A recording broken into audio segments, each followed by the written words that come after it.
yet fundamentally wrong, missing the essential core of who Serafina was beneath the accommodating wife persona she'd adopted. Julian had studied the role she played, but never understood the woman beneath it. His most critical miscalculation was listed under financial acumen: delegates financial matters whenever possible, limited interest in investment details, unlikely to challenge financial narratives without outside counsel. Serafina laughed aloud, wincing as the movement jarred her surgical sight. He really had no idea, did he? Clara shook her head, equal parts angry and bemused. He saw what he wanted to see: a compliant wife who trusted him implicitly with finances, not the daughter of Arthur Vance, who probably absorbed more about strategic investment over family dinners than Julian learned in his entire MBA program. They continued analyzing the recovered files, building a comprehensive picture of Julian's plan and his current vulnerabilities. By midday, they had enough material to significantly strengthen both the criminal complaint with Detective Carter and the civil strategy Marcus was developing. "Marcus wants to know if you're ready to move on the offshore accounts," Clara said, checking a new message on her phone. "He has connections at the Dubai Financial Authority who might be willing to freeze accounts pending investigation, but we'd need to move quickly before Julian can transfer funds elsewhere." Serafina considered the timing carefully. Moving too quickly risked alerting Julian that they were onto him, potentially causing him to accelerate his plans or disappear completely. Moving too slowly gave him time to further secure his position. "Tell him to prepare everything but wait for my signal," Serafina decided. "I want confirmation from David about which specific banks Julian is visiting first. We need precision." Clara nodded, typing the response. "He also wants to know if you're ready to formally file for divorce. The sooner we file, the sooner we can get emergency orders freezing domestic assets." "Not yet," Serafina replied, surprising herself with the answer. "The divorce is inevitable, but timing it correctly is crucial. Right now, Julian thinks he's gotten away clean. The moment divorce papers are filed, he'll know I'm taking action." "So what's the play?" Serafina smiled, the strategy crystallizing in her mind. "We gather intelligence. We build our case. We identify every account, every move he's made. And then, when everything is in place, we strike all at once: criminal charges, civil litigation, asset freezes, and divorce proceedings. A coordinated attack that leaves him nowhere to turn." Clara's expression shifted from confusion to understanding, then to something like awe. "You're not just trying to recover what he took. You're setting up a complete takedown." "He left me for dead, Clara.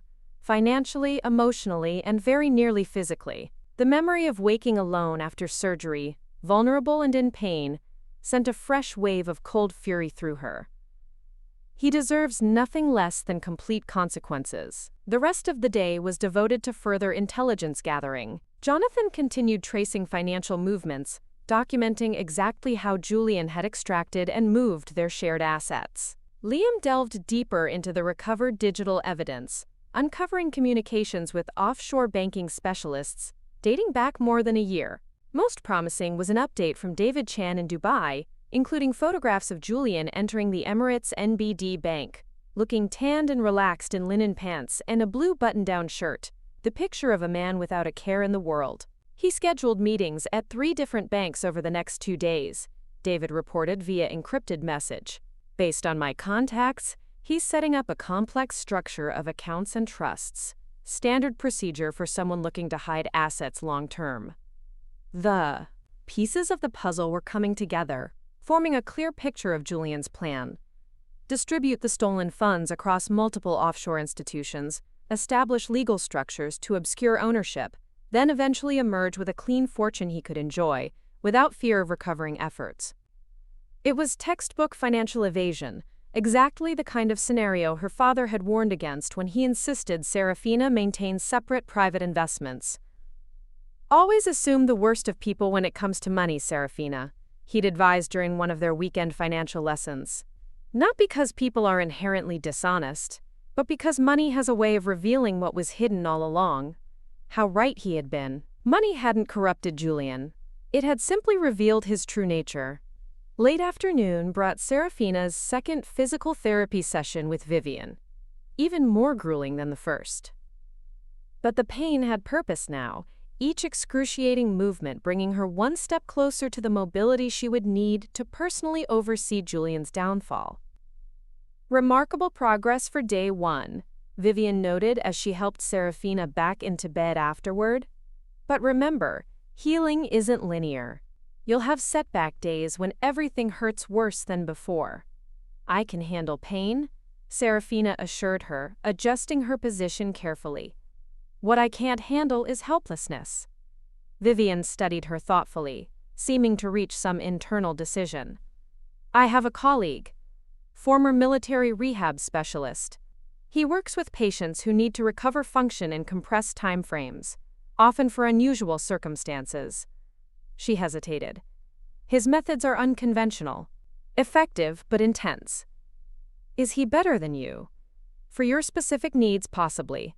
He specializes in functional recovery for high-stress situations, getting people operational when they need to be, not when the textbooks say they should be. Serafina didn't hesitate. I want to work with both of you. Vivian nodded, unsurprised. I'll make the arrangements. But Serafina, she added, her professional demeanor slipping momentarily to reveal genuine concern, whatever you're planning, remember that pushing your body too far, too fast, can result in permanent damage. I appreciate the concern, Serafina replied sincerely, but some damages are already permanent. All I can do now is make sure they weren't suffered in vain.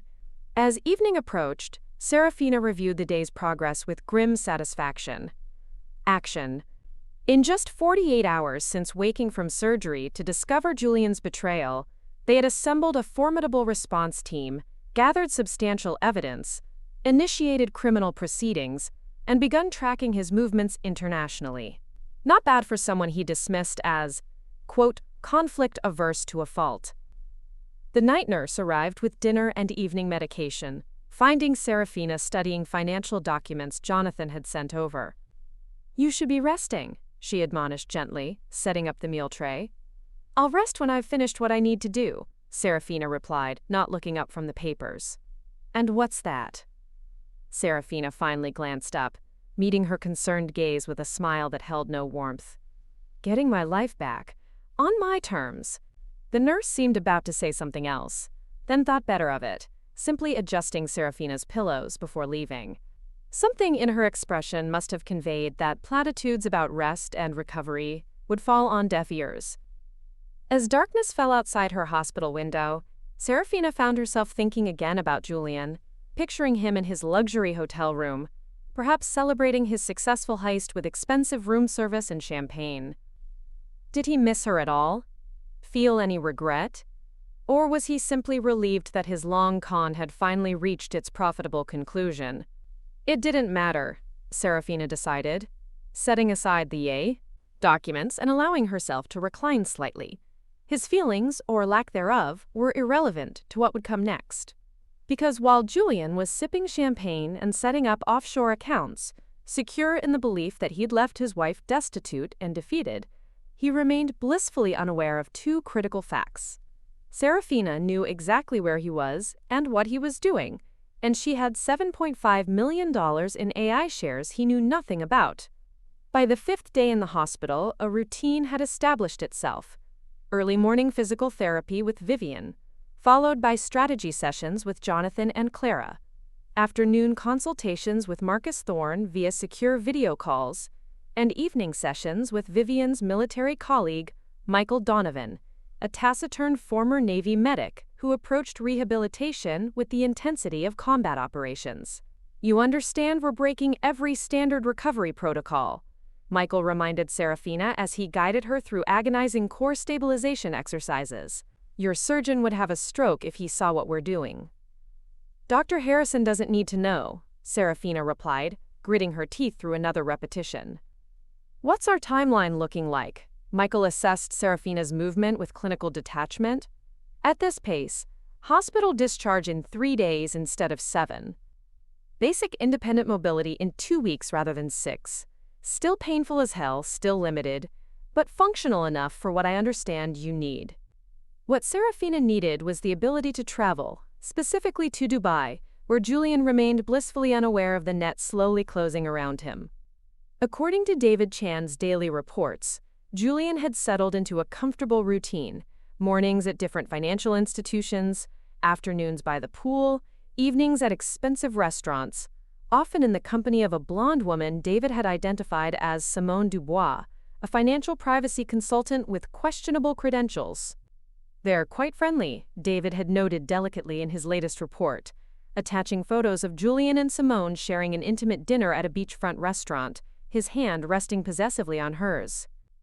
"Should I continue surveillance of both subjects?"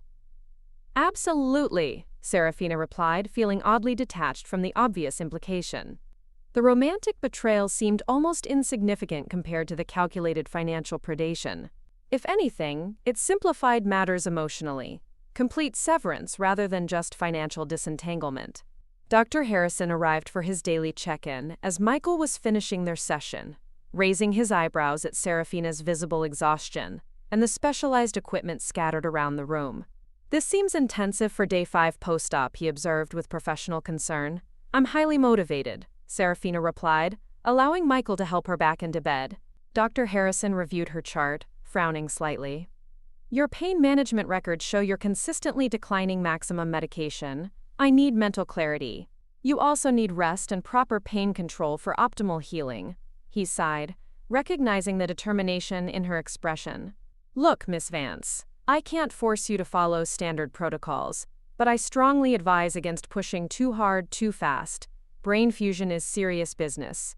Serafina made appropriate noises of agreement while Michael discreetly packed up the evidence of their unorthodox regimen. "I understand, doctor. I'm just eager to regain independence." After Dr. Harrison left, looking unconvinced but resigned, Michael resumed their planning for travel. "You'll need specialized support," he explained, showing Serafina catalogs of medical devices.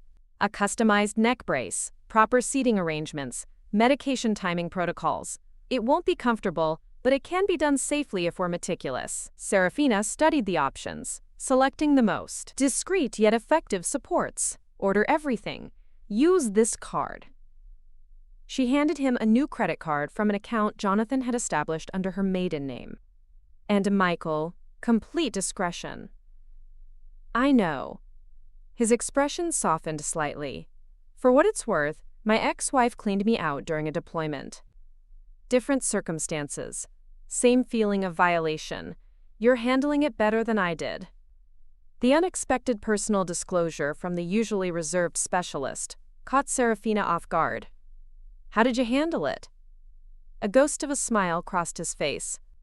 "Let's just say it involved poor decisions, property damage, and ultimately a weekend in county lockup. Your methodical approach is significantly more effective." The afternoon brought a breakthrough from Liam's digital forensics work. He'd recovered deleted communications, revealing that Julian had consulted with a specific law firm specializing in asset protection, Global Shield Legal, with offices in New York, London, and Dubai. "I've traced emails to a partner named Mr. Sterling," Liam reported via secure video call. They discussed creating a specific type of asset protection trust under Dubai law that would make fund recovery nearly impossible once established. "How close is he to completing this structure?" Serafina asked, recognizing the significance of the timing. "Based on the communication timeline and David's surveillance, I'd estimate he's about halfway through the process. These structures typically take 2 to 3 weeks to fully establish, with multiple verification steps and cooling-off periods." This was critical intelligence. If Julian completed the trust setup, recovering the stolen funds would become exponentially more difficult, potentially impossible. They needed to act before the structure was finalized. "Send everything to Marcus immediately," Serafina instructed. "And copy Detective Carter on the evidence of forged signatures and wire fraud. It's time to accelerate." Within hours, Marcus had arranged an emergency conference call with his team, Jonathan, Clara, Detective Carter, and a representative from the Financial Crimes Division of the FBI, who had taken interest in the case due to the international elements. "We have enough for multiple warrants," Detective Carter confirmed after reviewing Liam's findings. "The forged signature, the documented timeline showing premeditation, the interstate wire transfers. It's solid." "What about the Dubai accounts?" Serafina asked, focusing on the most critical element. The FBI agent, Special Agent Davies, took this question. "That's more complicated. We have mutual legal assistance treaties with Dubai, but financial privacy laws there still provide significant protection. However, he added, the evidence of predicate crimes committed in the U.S. gives us leverage to request emergency freezes while investigation proceeds. Marcus's assessment was more direct. The criminal case strengthens our civil position enormously. With evidence of fraud rather than just marital asset division, we can pursue emergency injunctions in multiple jurisdictions simultaneously. How quickly can we move? Serafina asked. We can file for domestic freezes immediately, Marcus replied. The international elements will take coordination, but given the strength of the evidence, we could potentially see action within 72 hours. Do it, Serafina authorized. Full spectrum response. The next several hours were a blur of document reviews, electronic signatures, and detailed planning. Domestic accounts Julian hadn't yet emptied were frozen by evening. Criminal complaints were formally filed with supporting evidence. Marcus's team began preparing civil actions in multiple jurisdictions. By nightfall, the first phase of their counterattack was underway. Julian wouldn't feel the effects immediately. The offshore actions would take time to process through international channels, but the machinery of justice was now in motion. As the team dispersed to execute their respective responsibilities, Clara remained behind, studying Serafina with a mixture of admiration and concern. You should rest, she suggested, noting Serafina's exhaustion. The wheels are turning now. Serafina shook her head. Not yet. I need to speak with Jonathan about liquidating some of the CognitoFlow AI shares. The legal battle ahead will be expensive. Serafina, Clara hesitated, choosing her words carefully. I know you're focused on making Julian pay, and God knows he deserves it, but I'm worried about what this is costing you. Not financially, but physically and emotionally. I'm fine. You're not fine. You're 5 days post-major surgery, pushing your body beyond medical advice and entirely consumed with revenge. Justice, Serafina corrected, not revenge. Clara's expression remained skeptical. Is there a difference in this case? The question gave Serafina pause. Was there a difference? Was she pursuing Julian out of a sense of justice, or simply for the satisfaction of destroying him as he'd attempted to destroy her? Maybe not, Serafina admitted finally. Maybe it's both. But either way, I can't stop now. Clara nodded, accepting Serafina's decision, even if she didn't entirely agree with it. Just remember that you have a life to rebuild after this. Don't lose yourself in the pursuit. After she left, Serafina found herself reflecting on her warning. Had she become consumed? Was she risking her recovery, her future well-being, in the quest to bring Julian down? Perhaps. But the alternative, allowing him to escape with no consequences after such calculated betrayal, was unacceptable. Some prices were worth paying. The next morning brought unexpected news from David Chan in Dubai. Julian had suddenly changed his routine, checking out of the Burj Al Arab and moving to a more secluded villa on the island's outskirts. Something spooked him, David reported via encrypted message. He's cancelled his remaining bank appointments and appears to be accelerating his timeline. Simone Dubois is making arrangements for him to meet with offshore banking representatives outside normal channels. Serafina frowned, scanning the surveillance photos showing Julian looking noticeably tense as he left the hotel with luggage. Has he been tipped off about our actions? Unclear, David replied. But he's definitely behaving like someone who feels exposed. The move to a private villa puts him in a location with minimal surveillance and restricted access. This development threatened to derail their carefully constructed timeline. If Julian managed to complete his financial arrangements ahead of schedule, or worse, disappear to another jurisdiction, their legal efforts could miss their target. We need to disrupt his plans immediately, Serafina decided, reaching for her phone to call Marcus. The legal strategy required adjustment in light of Julian's sudden movements. Marcus agreed to file emergency motions that day, rather than waiting for complete documentation, accepting the higher risk of procedural challenges in exchange for speed. If he's accelerating, so must we, he confirmed. I'll coordinate with the Dubai authorities directly. The fact that he's exhibiting consciousness of guilt behavior strengthens our case for emergency action. By midday, the revised strategy was in motion. Detective Carter had secured criminal warrants for financial records and account freezes. The FBI had initiated international protocols for evidence preservation. Marcus's team had filed for emergency injunctions in both New York and Dubai courts. Now they waited, the most difficult part for someone accustomed to action and control. Michael arrived for their evening session, immediately noting Serafina's distraction and heightened tension. "Day?" he asked, setting up his equipment. "Complications," Serafina replied, explaining the situation with Julian's sudden change in behavior. Michael considered this as he helped Serafina through the first series of exercises. In combat medicine, we have a saying, the enemy always gets a vote. No plan survives contact intact. The question is how quickly you can adapt. "I'm adapting," Serafina assured him, gritting her teeth through a particularly challenging movement. "But I need to be there in Dubai, not stuck in this hospital bed." "You're not ready for international travel," he stated flatly. "Not medically advisable for at least another." "I don't care what's medically advisable," Serafina interrupted. "I need to be on the ground. The legal team is moving as quickly as possible, but Julian is slippery. If he senses the net closing, he could disappear completely." Michael studied her with clinical assessment. "What's your timeline?" 3 days. 4 at most." He shook his head. "Impossible without significant risk." "I'm willing to accept the risk." Michael's expression shifted from professional disapproval to reluctant understanding. "It would require medical support during travel, specialized equipment, pain management protocols that don't compromise cognitive function. And even then, you'd be operating at maybe 40% capacity." "Make it happen," Serafina instructed. "Whatever it costs, whatever it requires.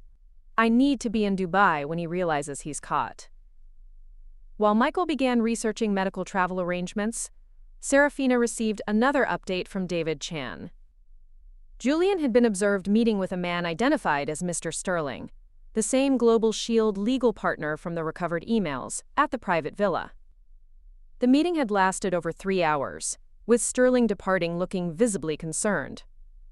"Something's definitely happening," David reported. Sterling went directly to their Dubai office afterward and initiated what appeared to be emergency protocols, staff staying late, couriers coming and going. Unusual activity for their typically sedate operation. Had Julian somehow learned of their legal actions, or was he simply being extra cautious, accelerating his plans as a standard precaution? Either way, the development confirmed Serafina's instinct that physical presence would be necessary to ensure he didn't slip through the closing net. The 7th day post-surgery brought the first real victory. Marcus called early morning, his voice charged with professional satisfaction. "The New York judge granted our emergency petition," he announced without preamble. "All domestic assets connected to Julian are frozen, including accounts we weren't previously aware of. His credit is locked. Domestic property secured, and financial institutions are required to report any contact attempts." "What about Dubai actions?" Serafina asked immediately, focusing on the critical offshore component. "In process," Special Agent Davies of the FBI confirmed. "Their financial authority has initiated a review based on the U.S. criminal complaints. Not a full freeze yet, but they've flagged the account, which means any large movements will trigger additional scrutiny. Progress, if not complete victory." Julian was now partially contained, able to access whatever cash he had on hand and potentially the Dubai funds already transferred, but unable to move money freely or access new domestic resources. "He'll know something's wrong as soon as he attempts any financial transaction," Marcus continued. "If he hasn't been alerted already, he will be within hours." Serafina nodded, though Marcus couldn't see her through the phone. "Good. Let him feel the pressure. What's our next move?" "Criminal proceedings continue building," Marcus explained. "Detective Carter and the FBI are coordinating on potential arrest warrants, though extradition from Dubai would require additional steps.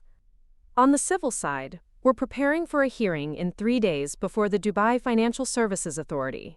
3 days. The timing aligned perfectly with Michael's reluctant assessment of her travel readiness. Despite his concerns and Dr. Harrison's explicit disapproval, arrangements were being made for medical transport to Dubai, time to arrive before the crucial financial hearing. "I'll be there," Serafina informed Marcus. "In person." His surprise was evident even over the phone. "Serafina, that's not necessary. We have excellent local counsel who can—" "It's not about legal representation," Serafina interrupted. "It's about looking Julian in the eye when his world collapses. I need to be there." There was a brief silence before Marcus responded, his voice softening slightly. "I understand. My team will arrange appropriate accommodations and support." The day brought confirmation that Julian had indeed felt the first effects of their counterattack. According to David Chan's surveillance, he had spent hours on secure calls, becoming visibly agitated as the day progressed. By evening, he had instructed Simone to arrange for a private boat, possibly planning to leave the island if legal pressure intensified. "He's panicking," Clara observed, as they reviewed the latest surveillance photos showing Julian pacing the villa's deck, phone pressed to his ear. "Good. Let him feel what you felt waking up alone after surgery, realizing everything had been taken." The parallel hadn't escaped Serafina. There was a certain symmetry to Julian's situation now, feeling secure one moment, then watching his carefully constructed plans unravel the next. The difference was that his panic was justified. Hers had been manufactured by his betrayal. Dr. Harrison made his final assessment later that day, surprised and somewhat suspicious about Serafina's accelerated recovery. While not yet ready for discharge by standard protocols, her progress had been remarkable enough to justify conditional release with appropriate home support. "Though I strongly advise against any travel for at least 3 more weeks," he emphasized, signing the necessary paperwork. "Your fusion needs time to stabilize. Significant movement or stress could compromise the surgical site." Serafina made appropriate noises of agreement while making no promises, accepting the discharge instructions and prescriptions with the polite attention of someone who had already made contrary decisions. Her final night in the hospital was spent reviewing comprehensive briefing materials Marcus had prepared for the Dubai proceedings. The legal arguments were complex, involving international banking regulations, fraud statutes, and marital property laws across multiple jurisdictions. But the core case was simple. Julian had deliberately defrauded her, taking advantage of her medical incapacitation to steal joint assets.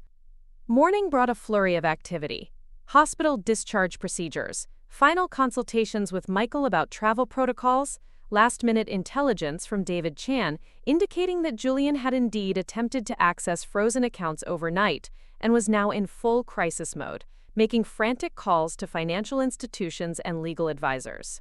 "The private boat is scheduled for tomorrow evening," David reported.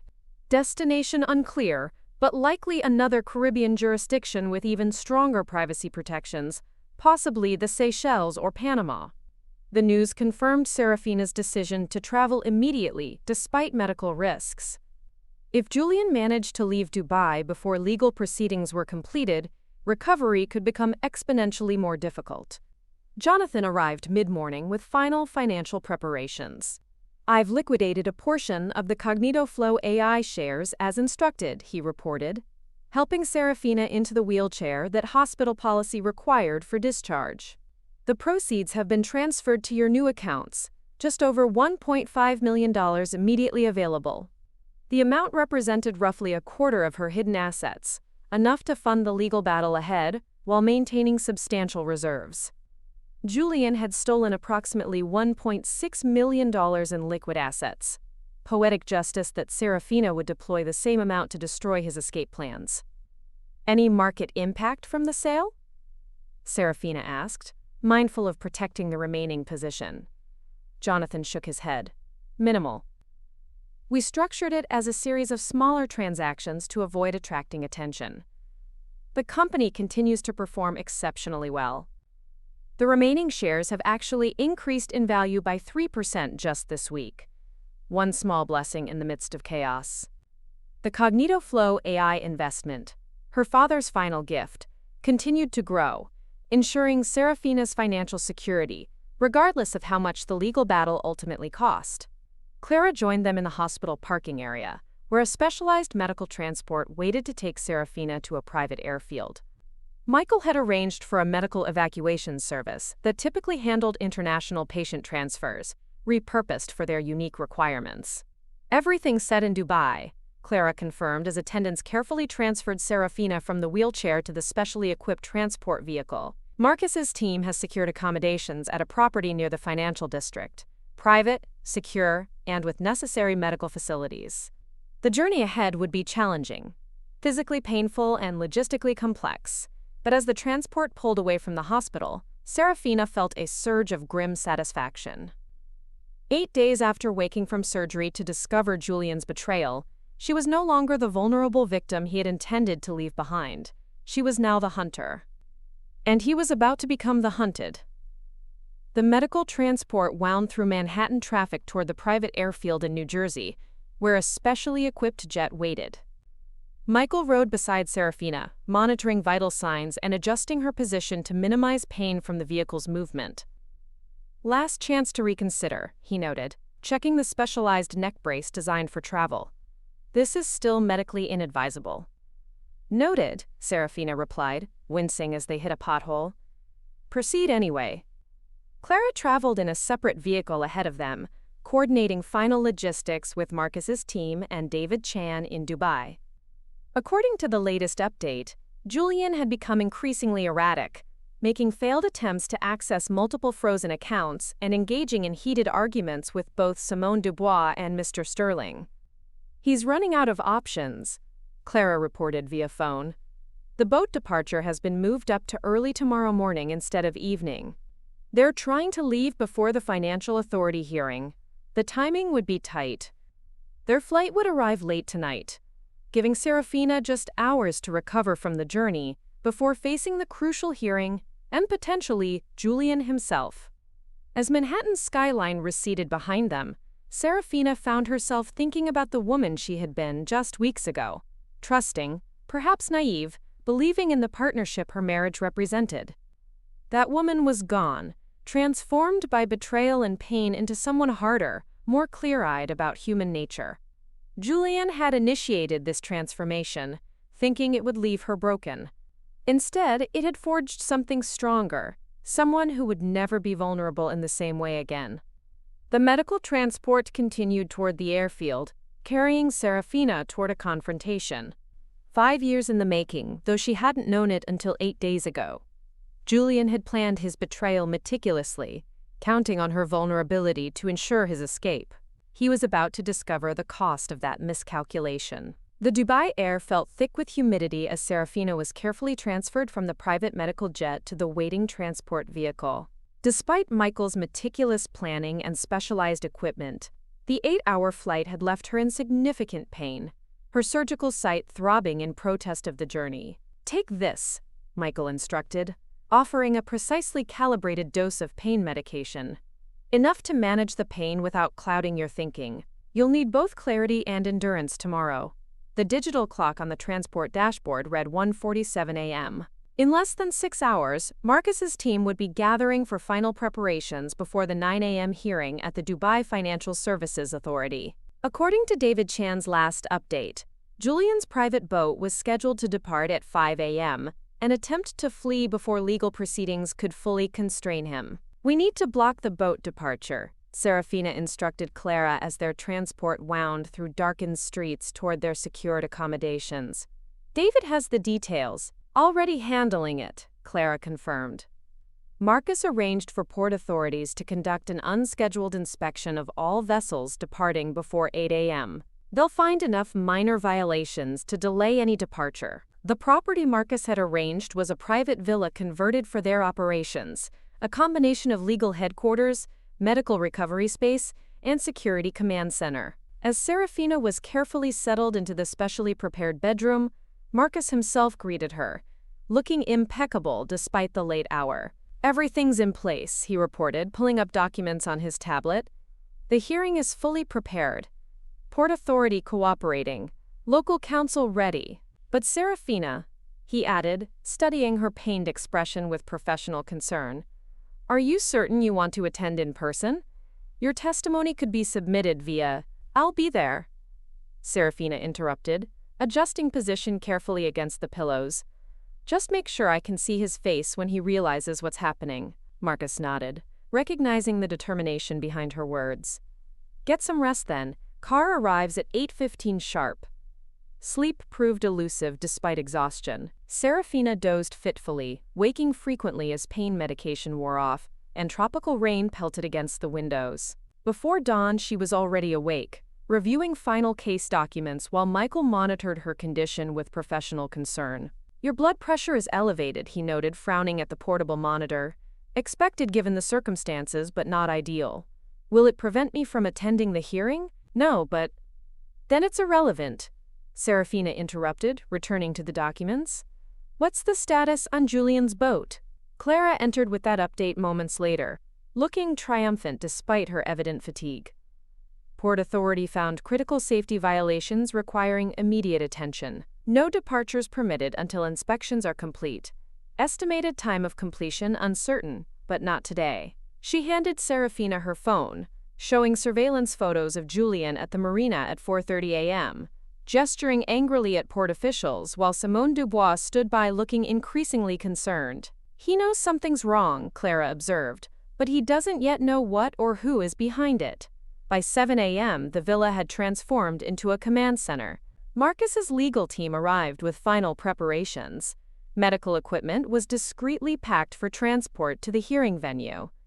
Security personnel reviewed protocols for every contingency. At precisely 8:15, Serafina was carefully transferred to the waiting vehicle, a subtle but armored SUV with specialized seating installed for her condition.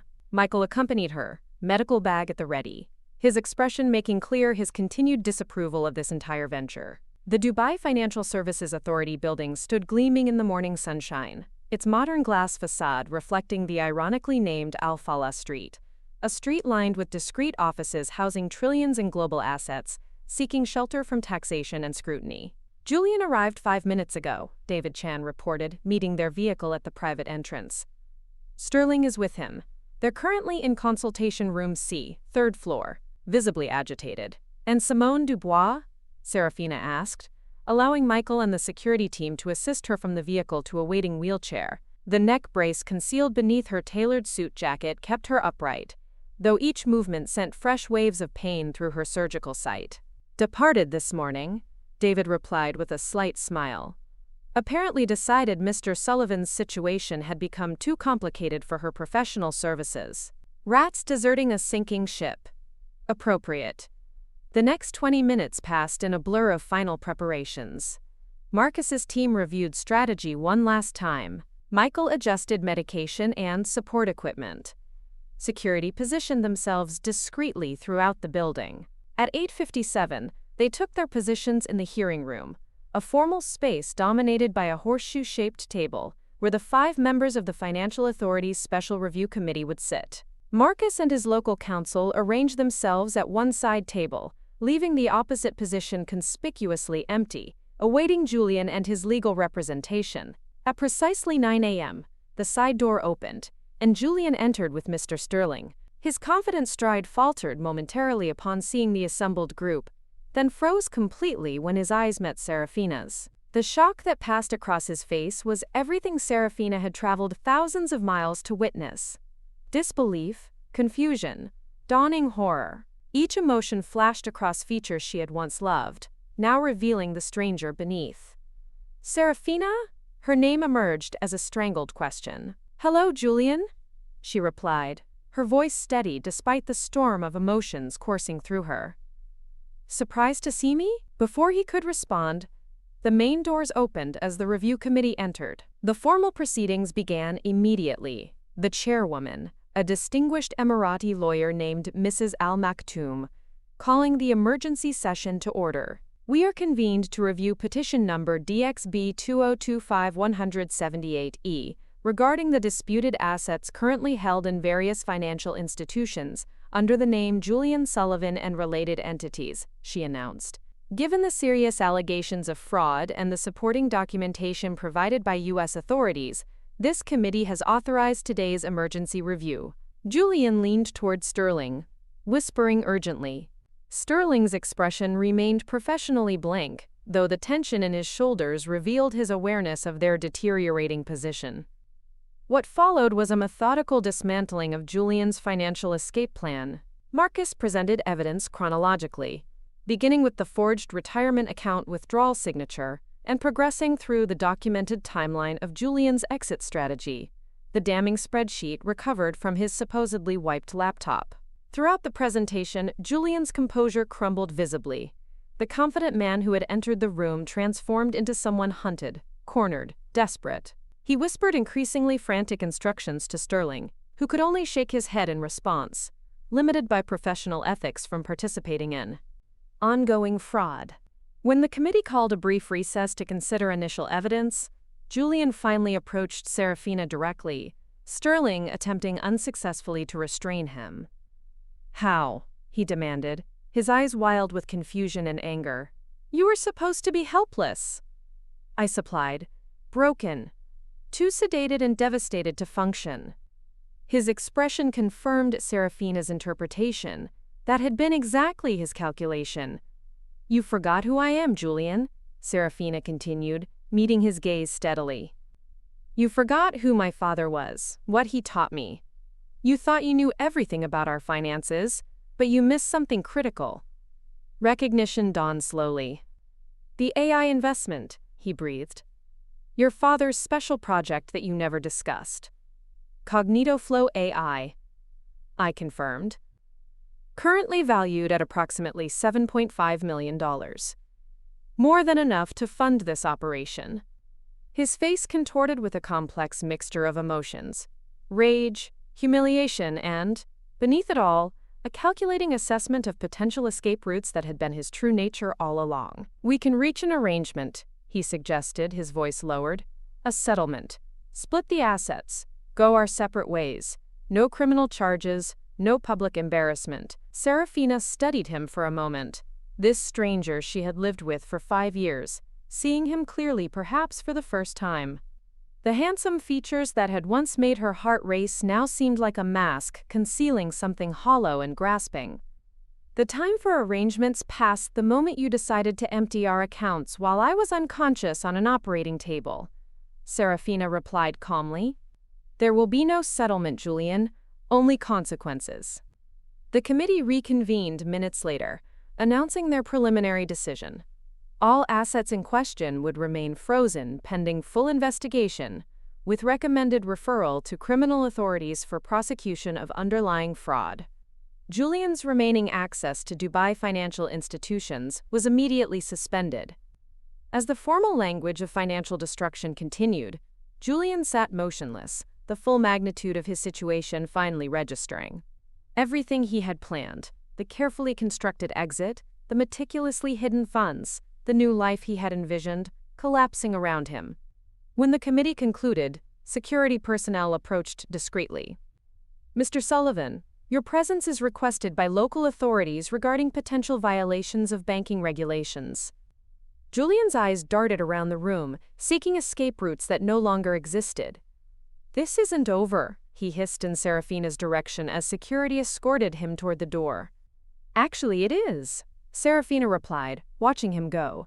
"It ended the moment you underestimated me." The aftermath unfolded with surprising swiftness. Julian was detained by Dubai authorities for questioning regarding multiple financial violations, then transferred to U.S. custody based on the fraud warrants Detective Carter had secured. His carefully hidden assets were systematically uncovered and frozen, the legal mechanisms he had attempted to establish invalidated by evidence of underlying fraud. 3 days after the hearing, Serafina stood on the balcony of the villa, watching the Arabian Gulf sunset. Michael monitored her vital signs with his usual clinical precision. "Blood pressure improving," he noted approvingly, "though you're still pushing too hard physically." "Worth it," Serafina replied, gazing out at the horizon where azure waters met darkening sky. Clara joined them, handing her a secure tablet displaying news headlines from New York financial media. "Julian's arrest is public now. Associates are distancing themselves. Former clients coming forward with other financial irregularities." The man Serafina had married was systematically being erased, his professional reputation destroyed, his financial schemes exposed, his freedom suspended pending multiple criminal charges. The empire of deception he had built was crumbling brick by fraudulent brick. "Oh, what now?" Clara asked, settling into a chair beside her. "Back to New York for continued recovery?" Serafina considered the question, watching the last sliver of sun disappear below the horizon. The past 2 weeks had been defined by a singular purpose: bringing Julian to justice. With that goal substantially accomplished, what remained? "I'm not going back," Serafina decided, the words feeling right as they formed.